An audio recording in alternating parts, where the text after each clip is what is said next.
ಪ್ರಿಯಾಂಕ ಖರ್ಗೆ ಅವರಿಗೆ ಯಾರೂ ಅವ್ರಿಗೆ ಇಲ್ಲಿವರೆಗೂ ಬುದ್ಧಿ ಹೇಳೋರು ಭೇಟಿ ಆಗ್ಯಾರೋ ಇಲ್ಲೋ ಅಂತಕ್ಕಂಥದ್ದನ್ನು ನಾವು ವಿಚಾರ ಮಾಡಬೇಕಾಗುತ್ತೆ. ಯಾಕಂತಂದ್ರೆ ಅವ್ರಿಗೆ ಅವ್ರ ತಂದೆ 50 ವರ್ಷದಿಂದ ಆಳ್ವಿಕೆ ಮಾಡ್ಕೊಂಡು ಬಂದಾರ. ಆ ಮನೆತನದೊಳಗೆ ಬೆಳೆದಾರ. ಇವ್ರಿಗೆ ಏನೋ ಕಷ್ಟ ಅಂದ್ರೆ ಏನಂತ ಗೊತ್ತಿಲ್ಲ, ಹಸಿವು ಅಂದ್ರೆ ಏನಂತ ಗೊತ್ತಿಲ್ಲ, ಇನ್ನೊಬ್ಬರು ನೋವು ಅಂದ್ರೆ ಏನಂತ ಗೊತ್ತಿಲ್ಲ, ಯಾರಿಗೆ ಯಾವ ರೀತಿ ಮಾತಾಡಬೇಕು ಅನ್ನುವಂಥ ಅರ್ಥನೂ ಇವ್ರಿಗಿಲ್ಲ ಅಂತಕ್ಕಂಥದ್ದನ್ನು ಈ ಸಂದರ್ಭದಲ್ಲಿ ನಾವು ಹೇಳ್ಬೋದು. RSS ನಿಷೇಧ ಮಾಡೋದ್ರ ಬಗ್ಗೆ ಮುಖ್ಯಮಂತ್ರಿಗಳಿಗೆ ಪತ್ರವನ್ನು ಬರೆದಿದ್ದಾರೆ. ಪ್ರಿಯಾಂಕ ಖರ್ಗೆ ಅವರ ಇಲ್ಲಿಯವರೆಗೂ ಅವರ ಉದ್ದಟತನದ ಹೇಳಿಕೆಗಳನ್ನು ನಾವು ಸಾಕಷ್ಟು ನೋಡ್ತಾ ಇದ್ದೀವಿ. ಈ ಬಾರಿ ಅಂತೂ ಅವ್ರು ಹೇಳಿರ್ತಕ್ಕಂಥದ್ದು, ಅವ್ರು ಬರೆದಿರ್ತಕ್ಕಂಥ ಪತ್ರ ಮೂರ್ಖತನದ ಪರಮಾವಧಿ ಅಂತೇಳಿ ಹೇಳಿದರೆ ತಪ್ಪಾಗಲಿಕ್ಕಿಲ್ಲ. ಸರ್ಕಾರಿ ಜಾಗಗಳಲ್ಲಿ RSS ಕಾರ್ಯ ನಿಷೇಧಿಸಬೇಕು ಎಂಬ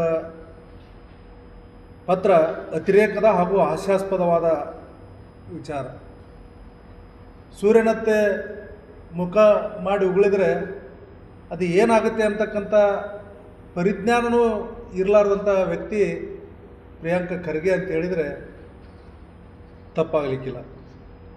ಯಾಕಂತೇಳಿದರೆ ಪ್ರಿಯಾಂಕ ಖರ್ಗೆ ಅವರಿಗೆ ಈ ಹಿಂದೆ ಕುಕ್ಕರ್ನಂಥ ಬಾಂಬ್ ಬ್ಲಾಸ್ಟ್ ಆದಾಗ, ಹಾದಿ ಬೀದಿ ಹಿಡಿದು ವಿಧಾನಸೌಧವರೆಗೆ ಪಾಕಿಸ್ತಾನ ಪರ ಘೋಷಣೆ ಕೂಗಿದಾಗ, ಆ ಸಂದರ್ಭದೊಳಗೆ ಅವರು ಹಾಗೆ ಕೂಗೇ ಇಲ್ಲ ಅಂತಕ್ಕಂಥದ್ದನ್ನು ಸಮರ್ಥನೆ ಮಾಡಿಕೊಳ್ತಕ್ಕಂಥ ಕೆಲಸವನ್ನು ಖರ್ಗೆ ಅವರು ಮಾಡಿದರು. ಅದೇ ರೀತಿ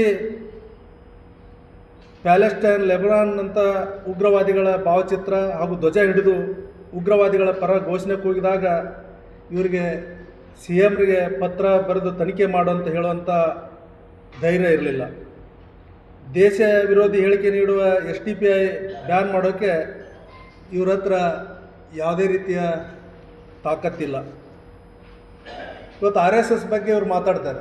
RSS ಜಗತ್ತಿನ 156 ರಾಷ್ಟ್ರಗಳಲ್ಲಿ 3269 ಶಾಖೆಗಳೊಂದಿಗೆ ಹಿಂದೂ ಸ್ವಯಂ ಸೇವಕ ಹೆಸರಿನಲ್ಲಿ ಕಾರ್ಯವನ್ನು ಮಾಡ್ತಾ ಇದೆ. ಪ್ರಿಯಾಂಕರವರೇ, ಇದರ ಪ್ರಥಮ ವಿದೇಶದೊಳಗೆ ಶಾಖೆ ಸ್ವಾತಂತ್ರ್ಯ ಪೂರ್ವದೊಳಗೆ 1940ರಲ್ಲೇ ಕೆನಡಾದಲ್ಲಿ ಆರಂಭವಾಗಿದೆ. ಒಟ್ಟಾರೆ ಜಗತ್ತಿನ 7 ಖಂಡಗಳ ಪೈಕಿ 5 ಖಂಡಗಳಲ್ಲಿ ಸಂಘ ಕಾರ್ಯನಿರ್ವಹಣೆ ಮಾಡುತ್ತಿದೆ ಅಂತಕ್ಕಂಥದ್ದನ್ನು ಖರ್ಗೆ ಅವ್ರ ಗಮನಕ್ಕೆ ತರಲಿಕ್ಕೆ ಬಯಸ್ತೀವಿ. ಇವರ ವರ್ತನೆಯನ್ನು ಮತ್ತು ಇವ್ರ ಮಾತಿನ ದಾಟಿಯನ್ನು, ಇವರು ಯಾವುದೇ ರೀತಿಯಿಂದ ಮಂತ್ರಿ ಆಗೋದಕ್ಕೂ ಸಹಿತ ಯೋಗ್ಯರಿಲ್ಲ. ಇವ್ರನ್ನ ಎಂದೋ ಸಂಪುಟದಿಂದ ಹೊರಗೆ ಹಾಕಬೇಕಾಗಿತ್ತು. ಆದರೆ ಅವ್ರ ತಂದೆ ರಾಷ್ಟ್ರೀಯ ಅಧ್ಯಕ್ಷರಿರೋದ್ರಿಂದ ತಂದೆಯ ಕೃಪೆಯಿಂದ